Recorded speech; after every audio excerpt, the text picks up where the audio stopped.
Okay, greetings. So I got this handy dandy tripod thingy that I bought like a year ago and I've never used it. Oh, I think I messed it up. Oh, goodness gracious.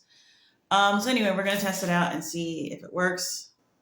Um, so yeah, we are continuing my what is this called? Oh, a series. My series on God's Icks, and we're on number 4, which is what was number 4? Oh, restricting your behavior. So, no one likes God to restrict their behavior. And by behavior, I mean who you do it with, because let's be honest, that's literally the only thing you care about. That and maybe your ability to, do the natural drugs that come from the ground or whatever. That's literally the only two things. Like, think about it. And it's sad that people let these things get in the way. I mean, I'm sure there's some things that you sort of randomly had an atheist show you about, like, you know, adulterous women and what to do with them and stuff like that. But more overall, that's just the layer of frosting on top of your indignation cake that God is asking you to do anything that you don't want to do, and that you sort of have to follow it, and why, and exactly, are you restricting my behavior, and look at this barbaric stuff, like, oh my gosh. Okay, so um let's look at the sexual sin chapter, because that's the main thing. That's the main piece of the pie. So, unlawful sexual relations. The Lord said to Moses, speak to the Israelites and say to them, I am the Lord. You must not do as they do in Egypt, where you used to live, and you must not do as they do in the land of Canaan, where I am bringing you. Do not follow their practices. You must obey my laws and be careful to follow my decrees. I am the Lord your God. Keep my decrees and laws, for the person who obeys them will live by them. I am the Lord. Okay, so first of all, people typically overlook what's going on here, because you've got God telling you why, which people act like he never does. He says, you must not do as they do in Egypt, where you used to live. And you must not do as they do in the land of Canaan, where I am bringing you. So, first of all, that lets you know that this is not God bringing up random things that he thinks are gross. He is literally going off of what they have seen in Egypt.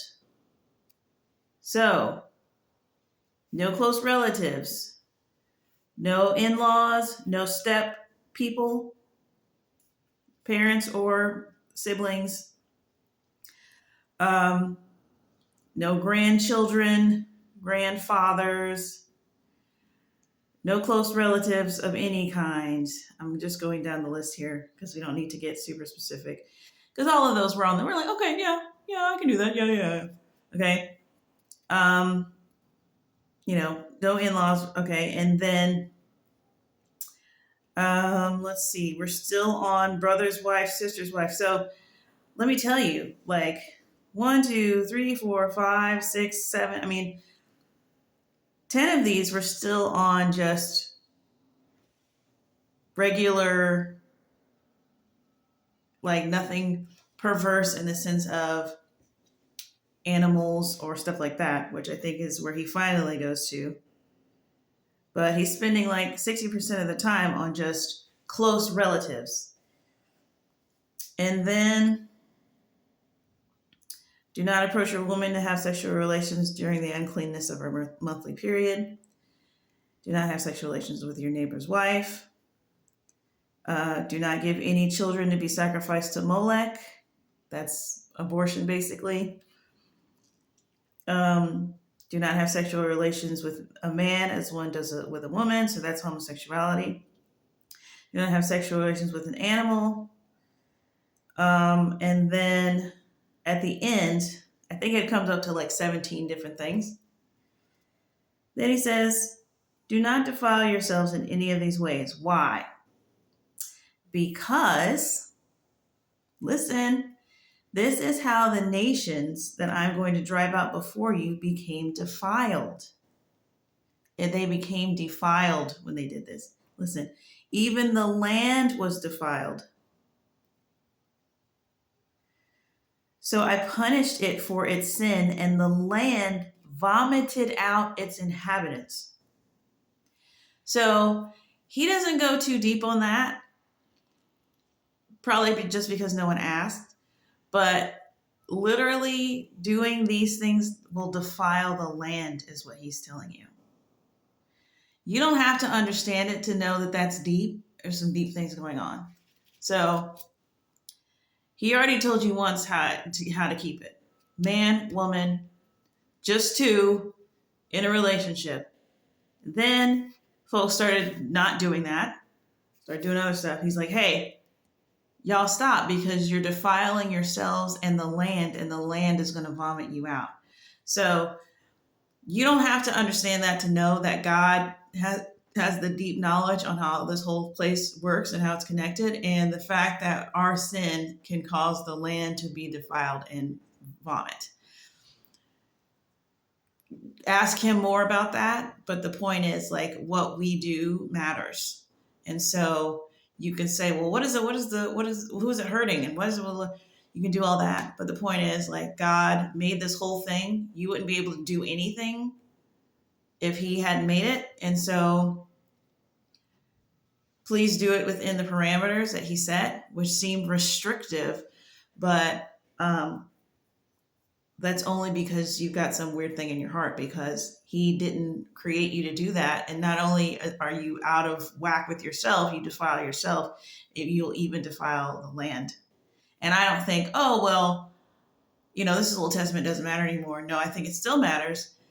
Is Jesus's sacrifice covering it? Probably. But the point is, like, the land is probably still defiled, and that's something that's going to be taken care of at the end of all this.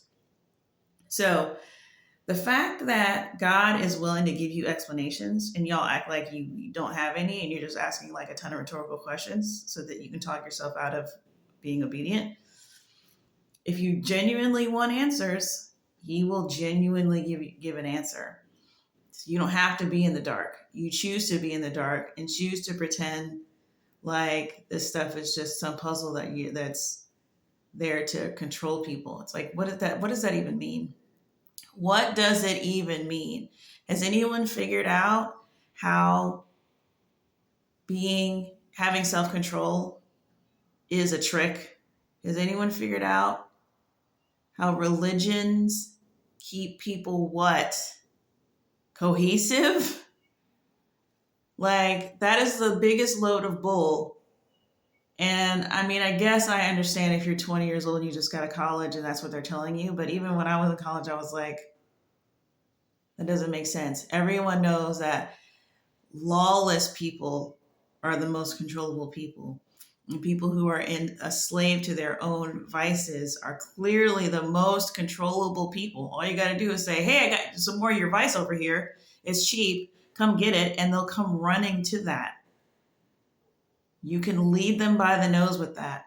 When you have somebody that says, oh, I can't do this, it's against my religion, that's someone who has something beyond themselves, beyond their stomach and their eyeballs, and is much harder to control. So the devil will just flat out lie to you. And it's so blatant and so, it's so audacious that it really does make you stop and think, like, wait, is that a lie? Because he'll just flat out lie. I watched a video one time, and it just stuck with me, because it was a testimony of somebody who, I think she was in the New Age, and she said that she saw demons, or the demons were coming to her. And I don't think she might have been a Christian or whatever, but she knew what they were. It was, whatever. They were demons, or maybe they were calling themselves demons or whatever. But then they're like, oh, well, we're not the demons from the Bible. And she was like, oh, okay. Because the lie was so blatantly there was just no interest in saying anything truthful. It was so deviously diabolical. Like, it was just blatant. It was just like, boom, I'm just gonna lie. Like, it wasn't like a little kid's lie. It wasn't like a grown man's lie. It was just, we're not those. And it was just silly. Like, how could you even think that someone would fall for that? It was just so, it just showed such a disregard for humans to lie like that. It was so psychopathic. It's like, oh, we're not those kind. I would believe it too. It would just like, if I saw them in front of me and they said that, I'd be like, okay. Like, I would just be like, that was just the most insane thing I've ever, I was like, that's so true that happened to her. And it just was like, yep, wow, that's amazing. So, he doesn't, sometimes he'll give you some flowery language, but I mean, if you really just sit and look at it, it's like, this has no basis in anything. But if he can get you to believe it for the 5 years, 5 minutes that he needs to get in, then that's just what he'll say. It's just a diversion until you figure out that he was lying. And then it's like a Bugs Bunny cartoon. It's just like an endless Bugs Bunny cartoon where he's just constantly dressing up and painting signs and just leading you around. Anyways, okay, so I got off on that, but basically we were talking about the sexual sins, right? That's one of the main things. And then, there's a couple things. We talked about the slavery one, but, there's a couple things that people wouldn't feel like they wouldn't understand, or they think it's barbaric, and they don't realize, like, so much of our justice system is based on these laws. And, the ideas of like restitution and, social responsibility, justice, all of that stuff is in there. And people like that stuff. And they tend to think that that's just, oh, well, that's common sense. And it's like, no, it's not. God literally had to come down and speak to Moses and was like, listen, I need you to consecrate yourself because I'm about to lay some wisdom down. I'm going to teach you. Like, just think about it. There's no laws before this. The only law that was had was go forth and multiply. That was Adam and Eve. That's all he told them to do. It was basically like, y'all just basically enjoy yourselves because they didn't have any sin. Then that got twisted up. Then here comes Noah. It was the second, iteration of something. And basically God tells us the same thing, be fruitful and multiply. There's like maybe don't kill, don't do murder and a couple other things. And then he kept that, he didn't, there was no law.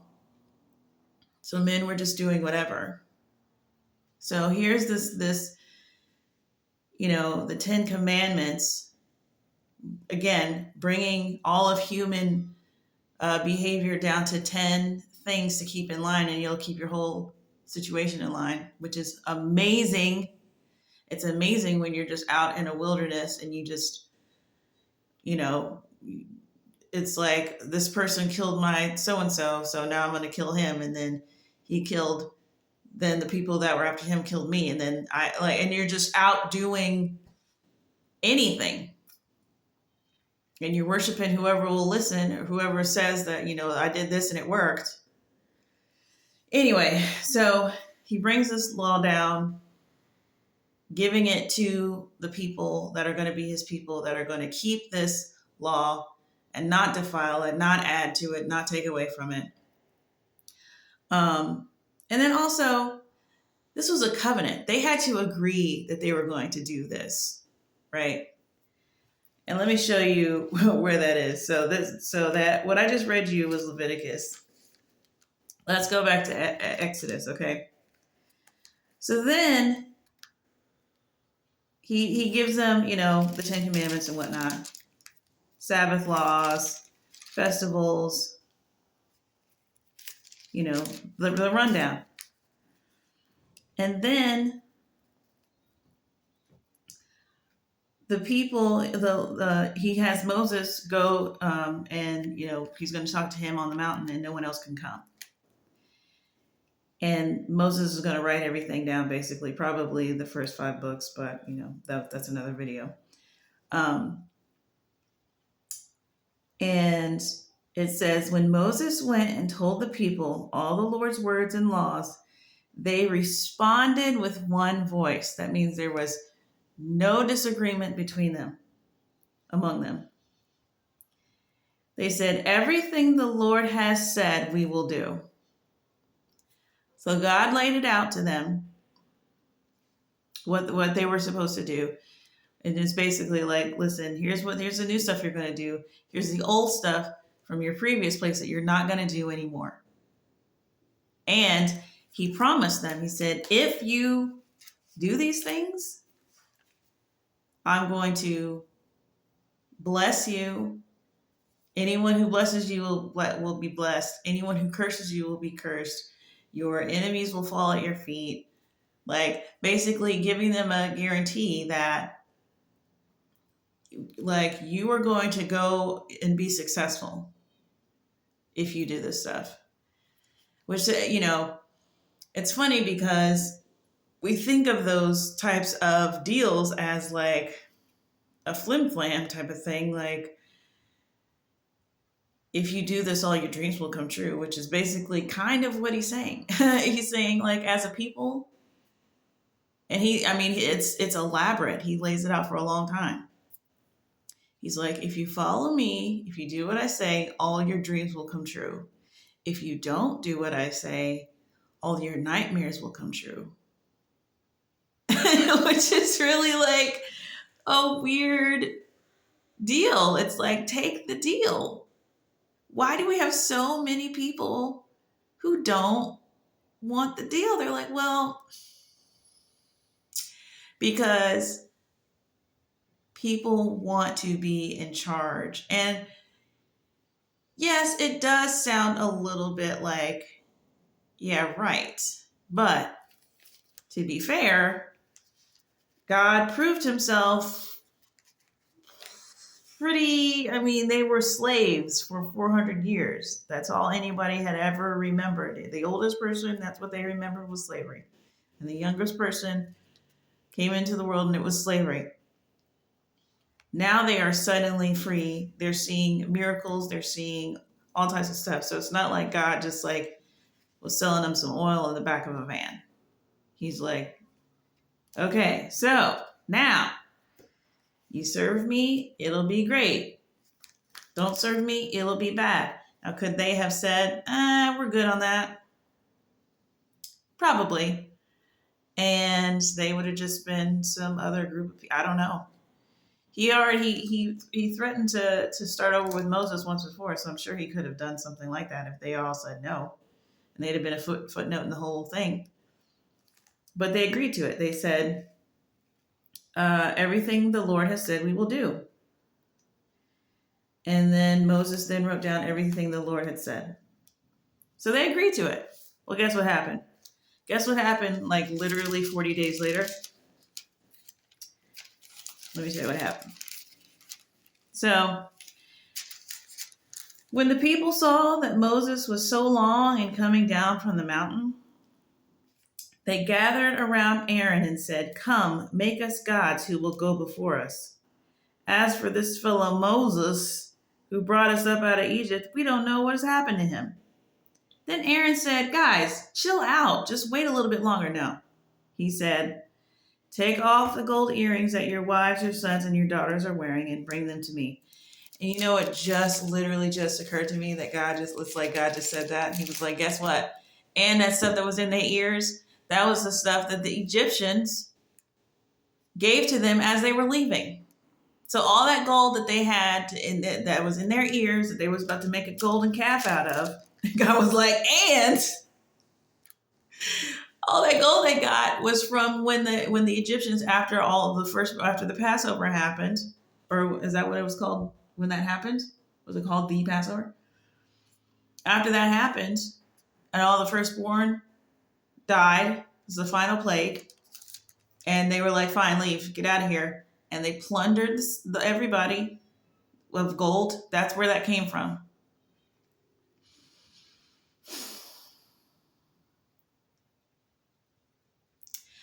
I mean, you can get really, really, really, like, really when you're reading about the Israelites, but it's even worse when you realize like this is literally every person. This is how bad we are. Like this is every person, dude. So then they did that and they made a cap. So God said, listen, you guys, if you're going to follow me, y'all got to really, and they were like, yeah. Literally like 3 weeks later, they were like, listen, can you make us God? And I've been wondering, I'm still trying to understand, like, why were people worshiping? I'm just trying to get in the mindset of people during this time period. Like, what was the worshiping of something that you literally made with your hands, and then you just kind of do this motion and go, and sing and stuff. But I'm just like, I think maybe like something about people it was clear that this place was made and that there were gods, there was a power involved beyond them. I mean, it was very obvious when everything is about, crops and weather. And there's probably still a lot of influence of, the giants that were in the land and all of this knowledge that had come and had been washed away. But, now we've got demons and we've got demonic spirits and we've got entities and all of this stuff. So there's always this, and what are they enticing the people to do? They're enticing the people to do bad things, but there's no such thing as PR yet. There's no such thing as commercials yet. There's no such thing as advertising yet. So it's like everything that was cool or rebellious or, the stuff that we would see on a billboard now that's like, the cool girl with the red lips, doing the lipstick, and it's all Freudian and it's all from psychology of like our inner whatever. So it's like all of that stuff is like, it's the same thing, but it's like all attached to religion and worship and deep knowledge and occult. And it's like everything is attached to, and so they make it seem like you're doing something holy. And when you're doing this just debased, defiling thing, it's like, oh, let's attach it. It's like the temple prostitutes are going to help you worship. And then the guys are like, praise the Lord. Like, it's like everything they when they attach religion to it, now you feel like you're doing something deep. It's not just sin. It's like, oh no, it's deep though. It's going to bring me, it's like, I'm really actually devout. It's like this, like, that's what I'm thinking is what all that's about. Cause it's just like, why would you do that? Like, it's BS, but it's like, there's a lot of things that we're doing that we know is BS, but it makes us feel like we're doing something, that, oh, I've really tapped into the righteousness and it doesn't require me to be uncomfortable at all. Like, this must be, oh, I found it. This is enlightenment. So it's kind of like that. That's my theory up to now. And then I was also going to read Ezekiel 4:12, because this is, I don't know if anyone is familiar with Ezekiel and this whole thing about where God tells him he's one of the prophets, and a lot of Old Testament prophet, a lot of strange instructions were given to the Old Testament prophets. They had to, I think it was Jeremiah. No, maybe it's Ezekiel, because he had to do a lot of weird stuff. It's like whether it's walking around naked or like laying on your back for 30 days and then, or however many days, and then flipping over and laying on your other side. It was just a lot of like symbolic out there stuff to get people's attention. And so one of these, Ezekiel, or the Lord had him do this thing that was kind of weird. And so he says, is this the exact same thing I was talking about? I think it is. Because he says, yeah, lie on your left side and put the sin of the people of Israel upon yourself. You are to bear their sin for the number of days you lie on your side. I have assigned you the same number of days as the years of their sin. So for 390 days, you will bear the sin of the people of Israel. Oh, yeah. And I think the point I was making with the fact that they said they agreed to the covenant and then they broke it like 40 days later. And it was a drama. A lot of stuff happened. And, Moses had to plead with God, and it was a drama. But the point is, God didn't wipe him out. He wasn't, he didn't, it's not like, oh, it's not a big deal when you don't do what God said, but it's just like, he offered them the deal. He laid it out for them. They agreed to it. They broke it. It was a drama, but there was restitution.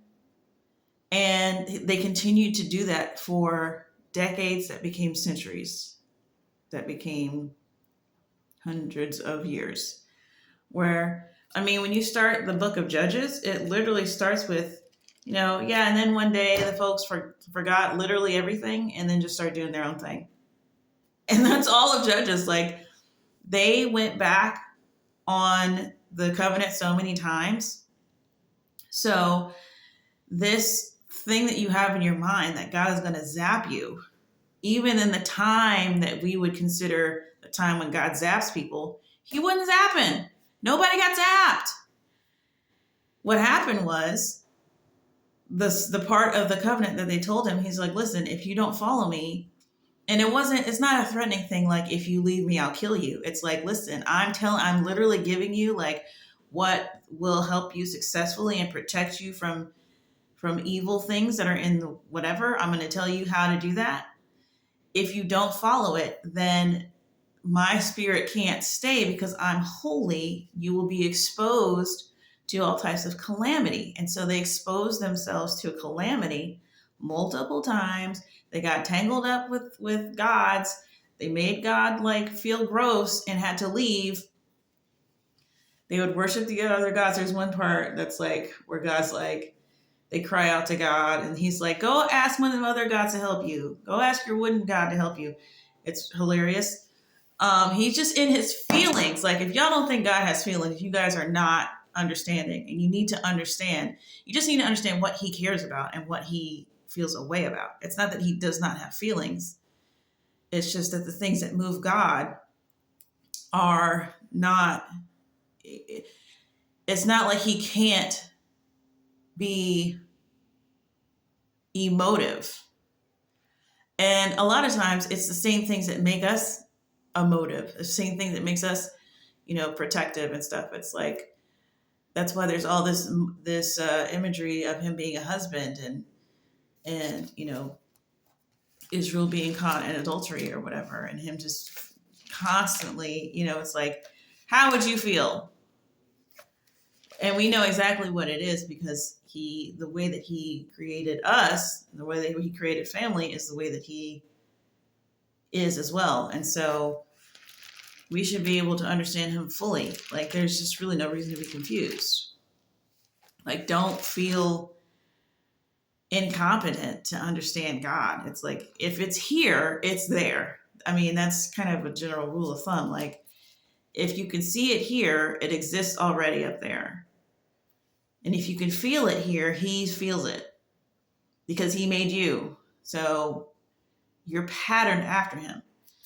Anyways, okay, so yeah, back to Ezekiel's weird assignment. So after he finishes that, he was supposed to lie down on his right side and then bear the sin of the people of Judah. A day for each year, which is 40 days. And then he said, I will tie you up with ropes so that you cannot turn from one side to the other until you have finished the days of your siege. Take wheat and barley, beans and lentil, put them in a storage jar, and make bread for yourself. This is that Ezekiel bread y'all love at the store. That's the recipe. And then it says, he says, eat the food as you would a loaf of barley bread. Bake it in the sight of the people using human excrement for fuel.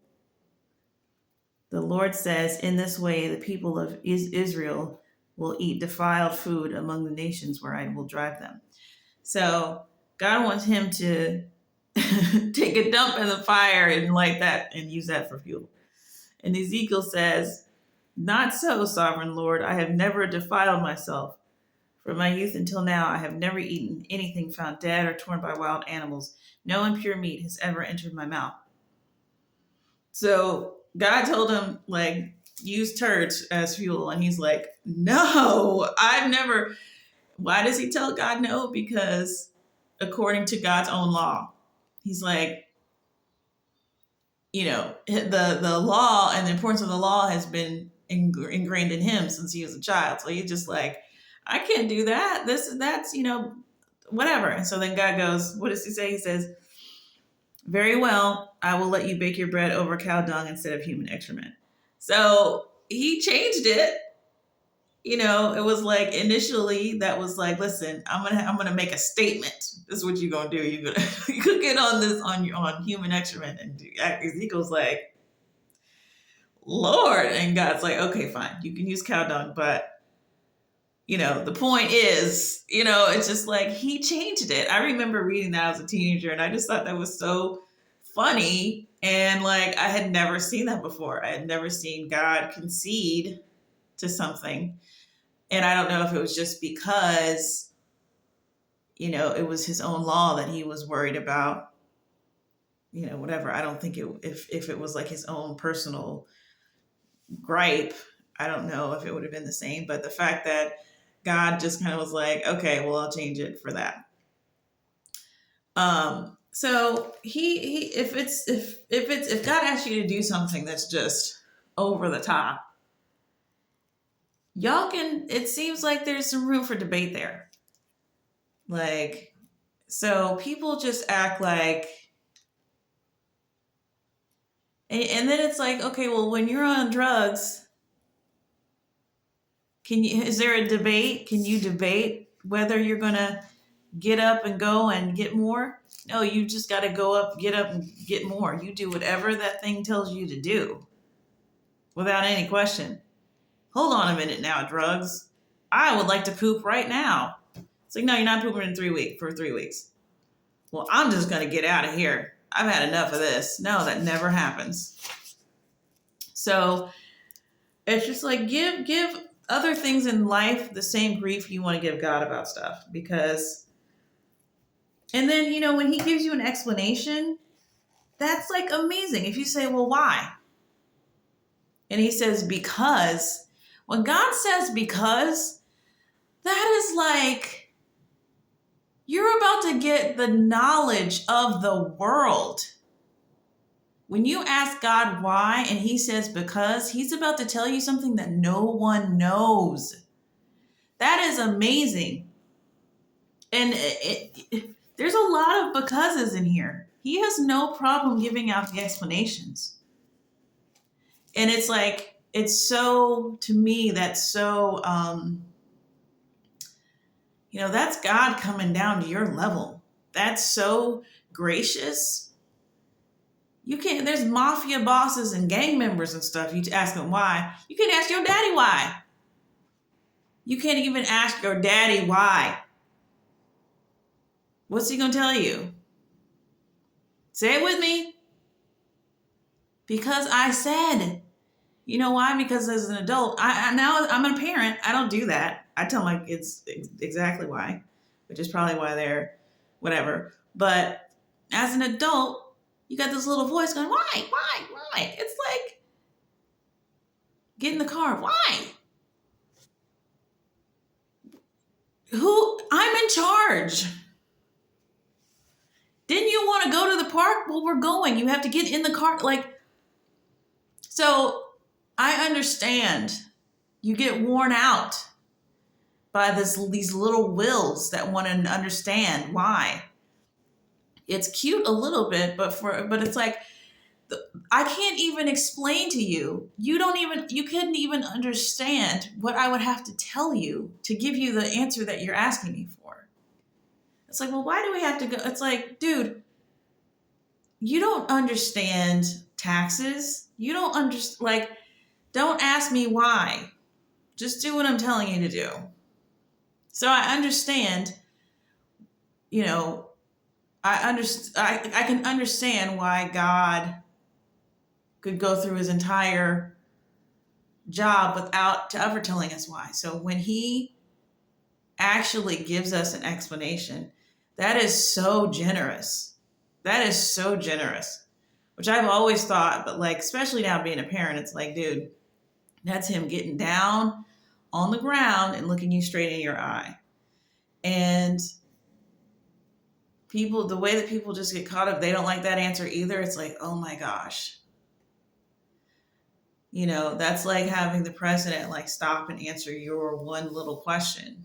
It's like, and then you have another one after that. It's like, oh, that's so embarrassing. Like, you don't understand respect and you don't have any idea where you're at.